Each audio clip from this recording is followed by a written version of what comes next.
നമസ്തേ. നമ്മുടെ ഈ നാട്ടിൽ സത്യത്തിൽ ജാതി എന്ന മാരക വിഷം മനുഷ്യരിലേക്ക് കുത്തിവെക്കുന്നത് ആരാണ്? BJP ആണോ? ഒരിക്കലുമല്ല.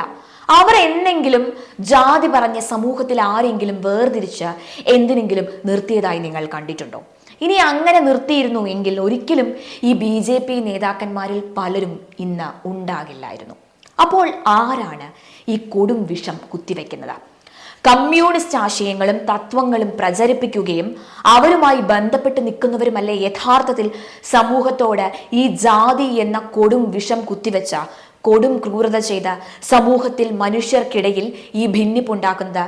അതിൽ കേരളത്തിൽ വന്ന പുതിയ ഒരു നാടകമാണ് വേടൻ എന്ന തികഞ്ഞ വർഗീയവാദി, അല്ലെങ്കിൽ വേടനെ പോലെ സമാനമായ രീതിയിൽ ഈ റാപ്പൊക്കെ പാടി നടക്കുന്നവന്മാർ എന്ന് പറയാം.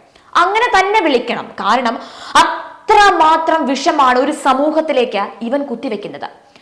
ആരാധന തലയ്ക്ക് പിടിച്ച് തെറി വിളിക്കാൻ വരുന്നവർ, അതായത് ഈ വേടനോട് ആരാധന പിടിച്ച് തെറി വിളിക്കാൻ വരുന്നവർ ഈ വീഡിയോ ഒന്ന് പൂർണ്ണമായും കണ്ടതിന് ശേഷം നിങ്ങൾക്ക് തെറി വിളിക്കാൻ തോന്നുന്നുണ്ടെങ്കിൽ മാത്രം നിങ്ങൾ തെറി വിളിക്കുക. വേടന്റെ പാട്ടുകൾ ഇഷ്ടമാണ്, വരികൾ ഇഷ്ടമാണ്. പക്ഷേ പേരിനും പ്രശസ്തിക്കും വേണ്ടി അവൻ ഉപയോഗിക്കുന്ന ജാതി എന്ന മാരക വിഷം അത് വലിയ അപകടം തന്നെയാണ്. അംബേദ്കറും അയ്യങ്കാളിയും ഒക്കെ കഷ്ടപ്പെട്ട് നമ്മുടെ ഈ സമൂഹത്തിൽ ഉണ്ടാക്കിയെടുത്ത സാഹോദര്യത്തെയാണ് അവൻ ഇപ്പോൾ തകർത്തുകൊണ്ടിരിക്കുന്നത് എന്നോർക്കണം. അടിച്ചമർത്തപ്പെട്ടവന്റെ ശബ്ദം ആണത്രേ വേടൻ. എന്ത് അടിച്ചമർത്തലാണുള്ളത്? ഏത് അടിച്ചമർത്തലാണുള്ളത്? ഈ കാലഘട്ടത്തിൽ ഒരു ജാതി ചോദിക്കുന്നത് ഒരേ ഒരു കാര്യത്തിന് മാത്രമാണ്. അത് ഈ സംവരണം നൽകാനാണ്, അല്ലേ? അല്ലാതെ ഒരു അടിച്ചമർത്തലും ഇവിടെ എവിടെയെങ്കിലും നടക്കുന്നുണ്ടോ? ഇനി അങ്ങനെ നടക്കുന്നുണ്ടെങ്കിൽ അത് ഈ കമ്മികൾക്കിടയിൽ തന്നെയല്ലേ നടക്കുന്നത്? കൂടെയുള്ളവന്റെ ജാതി നോക്കിയല്ല ഇന്നത്തെ തലമുറ സൗഹൃദമുണ്ടാക്കുന്നത്, അല്ലേ? ഇക്കാലത്ത് വിദ്യാഭ്യാസ സ്ഥാപനങ്ങളിൽ ഒരുവൻ കുറവ ജാതിയാണെന്ന് അറിയുന്നത് തന്നെ പല ആവശ്യങ്ങൾക്കുമായി അപേക്ഷാ ഫോറം ഒക്കെ ഫില്ല് ചെയ്യുന്ന സമയത്തായിരിക്കും. അങ്ങനെ ഒരു സമൂഹത്തിലേക്കാണ് മലയാളി മറന്നു തുടങ്ങിയ ഈ ജാതി വിഷം ഒരുത്തൻ കുത്തിക്കയറ്റാൻ ഇങ്ങനെ ശ്രമിച്ചുകൊണ്ടിരിക്കുന്നത്.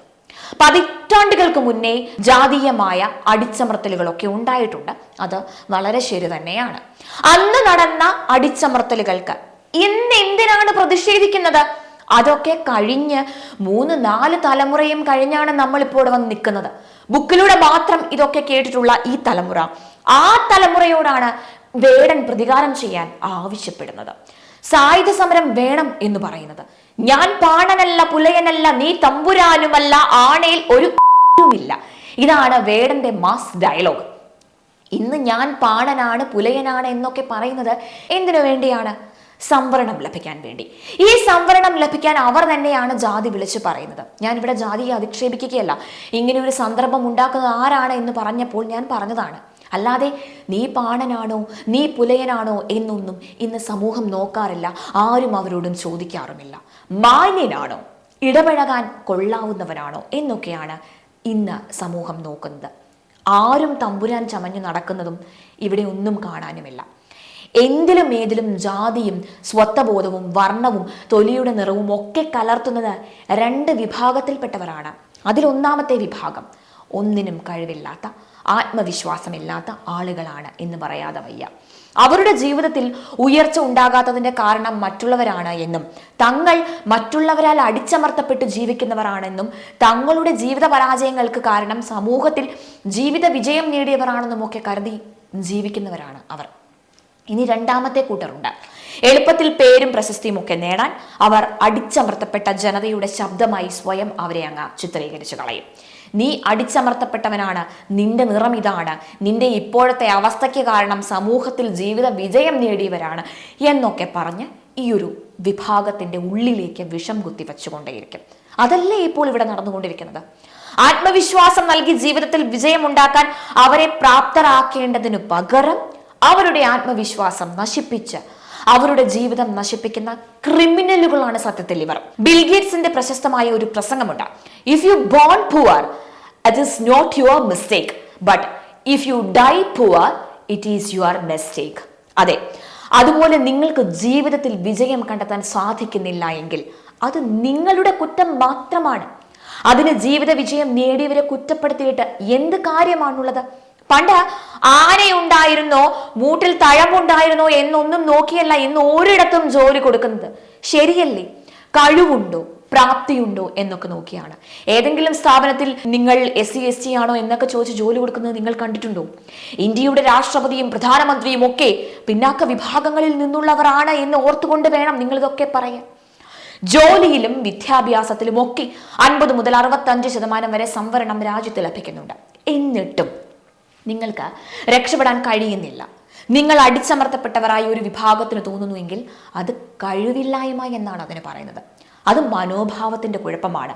ആ കഴിവില്ലായ്മ മറച്ചു പിടിക്കാൻ ജാതി ഉപയോഗിച്ച് പൊതിഞ്ഞാൽ അത് നിങ്ങൾക്ക് ഒരു സമാധാനമൊക്കെ ചിലപ്പോൾ തരുമായിരിക്കാം. പക്ഷേ ജീവിത വിജയം എന്നൊന്ന് അതിൽ നിന്ന് കിട്ടില്ല. അതിന് പ്രയത്നം വേണം, കഠിനാധ്വാനം വേണം. കഞ്ചാവ് കേസിലും സ്ത്രീകൾക്കെതിരെ ആക്രമണം നടത്തിയ കേസിലും ഒക്കെ അറസ്റ്റിലാകുമ്പോൾ ജാതിക്കാടും തൊലിയുടെ നിറവും ഒക്കെ ഇറക്കി സവർണ ഗൂഢാലോചന, ബ്രാഹ്മണിക്കൽ, ഹെജിമണി എന്നൊക്കെ പറയുമ്പോൾ തന്നെ നിങ്ങളുടെ പരാജയമാണ് അവിടെ തുറന്നു കാട്ടപ്പെടുന്നത്. ഇത്തരം ഇരവാദങ്ങൾ നിങ്ങൾക്ക് കൂടുതൽ ദോഷം ചെയ്യുക മാത്രമാണുള്ളൂ. ഈ രാജ്യത്ത് എല്ലാവർക്കും അവസരങ്ങളുണ്ട്. ചിലർക്ക് ഭരണഘടനാപരമായി തന്നെ കൂടുതൽ അവസരങ്ങളുണ്ട്. പുതിയ സംരംഭങ്ങൾക്കും അല്ലെങ്കിൽ സ്വയം തൊഴിലും ഒക്കെയായി എത്രയോ പദ്ധതികളാണ് നമ്മുടെ രാജ്യത്ത് ഇപ്പോൾ ഉള്ളത്. ഇതൊന്നും ഉപയോഗിക്കാൻ കഴിയാതെ ഞങ്ങൾ അടിച്ചമർത്തപ്പെട്ടവരാണ് എന്ന് പറഞ്ഞ് ഇരവാദം ഇറക്കുന്നത് അശ്ലീലം എന്നാണ് പറയാൻ കഴിയുകയുള്ളൂ. സ്വന്തം ജീവിത പരാജയങ്ങൾക്ക് മറ്റുള്ളവരല്ല കുറ്റക്കാർ. നിങ്ങൾക്കുള്ള അവസരങ്ങൾ പോലും ഇവിടുത്തെ സാധാരണക്കാർക്ക് ഇല്ല എന്ന് നിങ്ങൾ ഓർക്കണം. ദാരിദ്ര്യരേഖയ്ക്ക് താഴെ ജീവിക്കുന്ന ഉയർന്ന ജാതി എന്ന് നിങ്ങൾ കൊട്ടിഘോഷിക്കുന്ന കോടിക്കണക്കിന് മനുഷ്യർ നമ്മുടെ ഈ നാട്ടിലുണ്ട്. എല്ലാവർക്കും തുല്യനീതി എന്ന് പറഞ്ഞ് സമരം ചെയ്യാനും ഞങ്ങൾക്കും സംവരണം വേണം എന്നും ഇരവാദം ഇറക്കി കരയാനും അവരെ കിട്ടില്ല. അവർ ജീവിതം മെച്ചപ്പെടുത്താൻ അധ്വാനിച്ചുകൊണ്ടേയിരിക്കുകയാണ്. കുട്ടികളൊക്കെ കഷ്ടപ്പെട്ട് പഠിക്കുകയാണ്. 1-2 തലമുറ കഴിയുമ്പോൾ അവരുടെ ജീവിത നിലവാരം മെച്ചപ്പെട്ടു വരുന്നു. അതിൽ നിങ്ങൾ അസ്വസ്ഥരാകുന്നത് എന്തിനാണ്? നിങ്ങൾ ഇരവാദം ഇറക്കി ഞങ്ങൾ അടിച്ചമർത്തപ്പെട്ടവർ എന്ന് പറഞ്ഞ് ഇരിക്കുമ്പോൾ മറ്റുള്ളവർ ജീവിത വിജയത്തിന് വേണ്ടി അധ്വാനിക്കുകയാണ്. അതല്ലേ എല്ലാവരും ചെയ്യേണ്ടത്?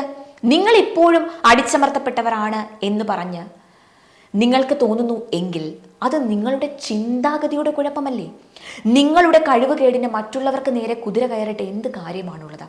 ഇരവാദം ഇറക്കാതെ ഉള്ള അവസരങ്ങളൊക്കെ ഉപയോഗിച്ച് നമ്മുടെ ജീവിതത്തിൽ രക്ഷപ്പെടാൻ ശ്രമിക്കുകയാണ് ചെയ്യേണ്ടത്.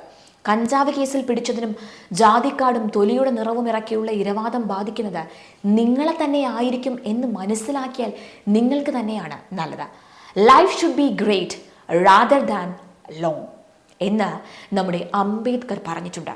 ക്വാളിറ്റി ലൈഫാണോ വേണ്ടത്, അതോ ഇരവാദം പറഞ്ഞ് ജീവിതം മുഴുവൻ നെഗറ്റീവ് അടിച്ച് തകർക്കുകയാണോ വേണ്ടതെന്ന് നിങ്ങൾ തന്നെ തീരുമാനിക്കുക. ഇവൻ്റെ ഒക്കെ പുറവിൽ സവർണരുടെ നെഞ്ചത്ത് കയറാൻ തക്കം പാർത്തിരിക്കുന്നവരാണ് ഉള്ളതെന്ന് നിസ്സംശയം പറയാം. വേറൊരു രാഹുൽ ഈശ്വരൻ കോയ ഈയിടെ ഇസ്ലാമിസ്റ്റുകൾ പണിയെടുക്കുന്നത് SC/ST വിഭാഗങ്ങളെ കൂടെ കൂട്ടുക എന്ന തന്ത്രമാണ്. ചില അപശബ്ദങ്ങൾ അതിൻ്റെ ബാക്കിപത്രം പോലെ സമൂഹ മാധ്യമങ്ങളിൽ കണ്ടു. SC വിഭാഗക്കാർ ഹിന്ദുക്കളല്ല എന്ന എവിടെയൊക്കെയോ ചില പെരുച്ചാഴികളൊക്കെ വന്ന് പറയുന്നുണ്ട്. ഇവൻ ആരാധകർ തലയിൽ ചുമക്കുന്നതിൻ്റെ അഹങ്കാരമാണുള്ളത്. ഇതിലും വലിയ മുത്തപ്പന്മാർ പത്തിയൊതുക്കി ഒന്നുമല്ലാതെ ആവുന്നത് കണ്ട നമ്മൾ ഇവനെ ഒന്നും പരിഗണിക്കാൻ കൂടെ നിൽക്കരുത് എന്നാണ് പറയാനുള്ളത്.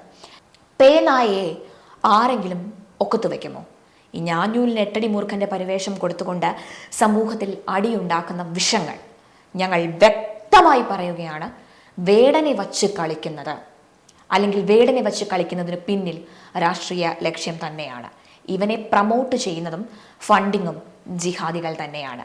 നിരോധിത മയക്കുമരുന്നും കഞ്ചാവും കൈവശം വച്ചതിനും അതുപയോഗിച്ചതിനുമാണ് വേടനെ പിടിച്ചത്. അവസാനം അതിനൊരു തുമ്പും വാലും ഇല്ലാതെ ഒക്കെ ഒരു കേസൊക്കെ ആക്കി അങ്ങ് മാറി. ഇപ്പോൾ ജാതി, മതം, സവർണൻ, അവർണൻ എന്നതിൽ എത്തി നിൽക്കുകയുമാണ്. പിന്നിൽ പ്രവർത്തിക്കുന്ന ആളുകളുടെ ഉദ്ദേശവും ലക്ഷ്യവും നമ്മൾ തിരിച്ചറിയുക. പിന്നിൽ കളിക്കുന്നവരെ നിയമത്തിന് മുന്നിൽ കൊണ്ടുവരിക. വേട ഞങ്ങളൊന്ന് കണ്ടോട്ടെ, മണിക്കൂറുകൾ കാത്തിരുന്നതാ, ഇനി കാണാതെ ഞങ്ങൾ പോകില്ല, മലയാളി പെൺകുട്ടികൾ മോങ്ങിക്കരഞ്ഞു മെഴുകുന്ന കാഴ്ച കണ്ടിരുന്നു വേടന്റെ ദർശനം കിട്ടാതെ വന്നപ്പോൾ. പെൺകുട്ടികൾ മാത്രമല്ല, ഒരു 14 വയസ്സുള്ള ആൺകുട്ടികളും പെൺകുട്ടികളുടെ എല്ലാം അവസ്ഥ ഇതാണ്. അങ്ങ് ചണ്ഡീഗഡിൽ രാജ്യം യുദ്ധത്തിലേക്ക് പോയാൽ വോളണ്ടിയേഴ്സായി രജിസ്റ്റർ ചെയ്യാൻ തയ്യാറുള്ള യുവാക്കളെയും യുവതികളെയും ഒക്കെ വിളിച്ചിരുന്നു. എണ്ണമില്ലാത്ത കുട്ടികളാണ് അന്ന് ഒഴുകിയെത്തിയത് പലയിടങ്ങളിൽ നിന്നായി.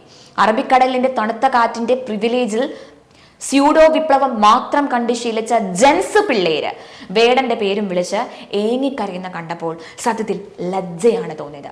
ഇവർക്കൊക്കെ എന്ത് സോഷ്യൽ റെസ്പോൺസിബിലിറ്റി, എന്ത് ലോക വിവരമാണുള്ളത്? തലയ്ക്ക് മുകളിൽ മിസൈൽ പറന്നു വീഴുമ്പോഴും ഇവരുടെയൊക്കെ ഒരു മനസ്സ്. ഭാരത ജനസംഖ്യയുടെ മുന്നിൽ ഒരു ഭാഗവും ത്രിവേണി സംഗമത്തിലെ ഒരു വെള്ളത്തിൽ മുങ്ങി മഹാകുംഭമേളയിൽ പങ്കാളിയായപ്പോഴും ഒന്നിച്ച് ഭക്ഷണം കഴിച്ച് ഒരു സ്ഥലത്ത് കിടന്നുറങ്ങിയപ്പോഴും ജാതി തിരക്കിയോ? അപ്പോൾ ഇതിനൊക്കെ അർത്ഥം എന്താണ്? അവസാനമായി ഒരിക്കൽ കൂടി ഹൈന്ദവർ ഒന്ന് ശ്രദ്ധിക്കണം. നമുക്കിടയിൽ ജാതി ഉണ്ടാക്കുന്ന ഇവന്റെ എല്ലാം ഉദ്ദേശ ലക്ഷ്യം എന്താണ് എന്ന്, ആരുടെ കയ്യിലെ ചട്ടുകമാണ് ഇവർ എന്ന്.